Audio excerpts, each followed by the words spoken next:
Cookery சேனலை பார்த்து யார் வேணாலும் சமையல் பண்ணலாம். ஆனா சுவையான சமையல் பண்றது எப்படி? நான் இதயம் நல்லெண்ணெயில சமையல் பண்றேன். ஆஹா ஓஹோன்னு பாராட்டுறாங்க. நீங்களும் இதயம் நல்லெண்ணெயில சமையல் பண்ணுங்க, பாராட்ட வாங்குங்க. தினம் தோறும் வாங்குவே இதயம் இதயம். இந்திய தேர்தல் நடைமுறையை சீர்குலைக்க வெளிநாடுகளைச் சேர்ந்த பயங்கரவாத அமைப்புகள் தொடர்ந்து முயற்சித்து வருவதாக மகாராஷ்டிரா முதல்வர் தேவேந்திர ஃபட்னவிஸ் சட்டசபையில் பேசினார். காங்கிரஸ் எம்பி ராகுலின் பாரத ஜோடோ யாத்திரையில் நாட்டுக்கு எதிரான சக்திகள் பங்கேற்றன. நேபாளத்தில் நடந்த கூட்டத்திலும் அந்த சக்திகள் கலந்து கொண்டன. அவர்கள் யாத்திரை பற்றியும் இவிஎம் மிஷின் பயன்பாட்டை முடிவுக்கு கொண்டு வருவது பற்றியும் கலந்து ஆலோசித்தனர்.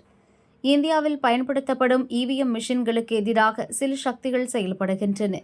ஓட்டுப்பதிவு மிஷின்களுக்கு பதில் ஓட்டுச்சீட்டு நடைமுறையை அமல்படுத்த வேண்டும் என பல வக்கீல்கள் வலியுறுத்துகின்றனர். அவர்களில் பெரும்பாலானோர் மிக கொடூர செயல்களில் ஈடுபட்ட பயங்கரவாதிகளுக்கு ஆதரவாக கோர்ட்டில் ஆஜரானவர்கள் என்பது குறிப்பிடத்தக்கது. மகாராஷ்டிரா சட்டசபை தேர்தலின் போது மாலேகாவைச் சேர்ந்த இளைஞர்களின் வங்கிக் கணக்குகளில் மர்ம நபர்கள் கோடிக்கணக்கில் பணம் டெபாசிட் செய்தனர். அவை பின் வேறொரு கணக்கிற்கு மாற்றப்பட்டன. 14 இளைஞர்களின் ஆதார், பான் எண்கள் மோசடியாக பயன்படுத்தப்பட்டுள்ளது. அதன் மூலம் 114 கோடி ரூபாய் சட்டவிரோதமாக பரிவர்த்தனை செய்யப்பட்டுள்ளது. இந்த பணம் மகாராஷ்டிரா சட்டசபை தேர்தலுக்காக பயன்படுத்தப்பட்டுள்ளது. மகாராஷ்டிராவில் மட்டுமல்லாமல் நாடு முழுவதும் 21 மாநிலங்களில் 1000 கோடி ரூபாய் வரை சட்டவிரோத பண பரிவர்த்தனை நடந்துள்ளது. அதில் 600 கோடி ரூபாய் துபாய்க்கு அனுப்பப்பட்டுள்ளது. 100 கோடி ரூபாய் வரை மகாராஷ்டிரா தேர்தலுக்காக செலவிடப்பட்டுள்ளது. இப்படிப்பட்ட தேச விரோத கும்பலைத்தான் எதிர்க்கட்சியினர் தங்கள் தோள்களில் தூக்கி சுமக்கின்றனர். தங்களுக்கென தனி சட்டம், தனி ஆட்சி நடத்த வேண்டும் என அவர்கள் நினைக்கின்றனர். மகாராஷ்டிரா தேர்தல் சமயத்தில் நடந்த சட்டவிரோத பண பரிவர்த்தனை குறித்து பயங்கரவாத தடுப்பு படை விசாரணை மேற்கொண்டுள்ளது என ஃபட்னவிஸ் பேசினார். मालेगावमध्ये 2024 मध्ये काही युवकांनी पोलिसात तक्रार केली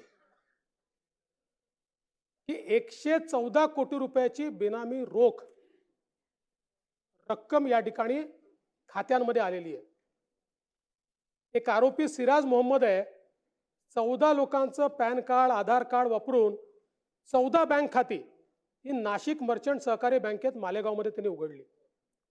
या 14 खात्यांमध्ये 114 कोटी रुपये जमा झाले आणि नंतर ते सिराज मोहम्मद आणि 21 लोकांच्या खात्यात त्या ठिकाणी वळते झाले.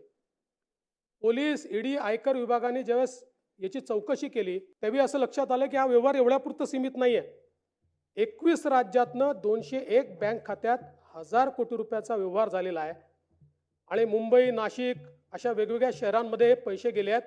यातले 600 कोटी रुपये दुबईला पाठवण्यात आले आहेत आणि यातले 100 कोटी रुपये हे या निवडणुकीच्या काळात वेगवेगळ्या गोष्टींकरता वापरले गेले.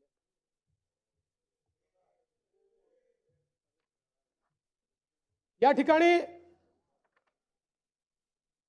खरं म्हणजे आता तर याला एक प्रकारे एटीएस च्या माध्यमातून हे दहशतवादी फंडिंग आहे असं समजून ते एटीएस कडे हा तपास गेलेला आहे. पण निवडणुका जिंकण्याकरता आपण कुठल्या स्तराला चाललो आहोत आणि एवढंच नाहीये,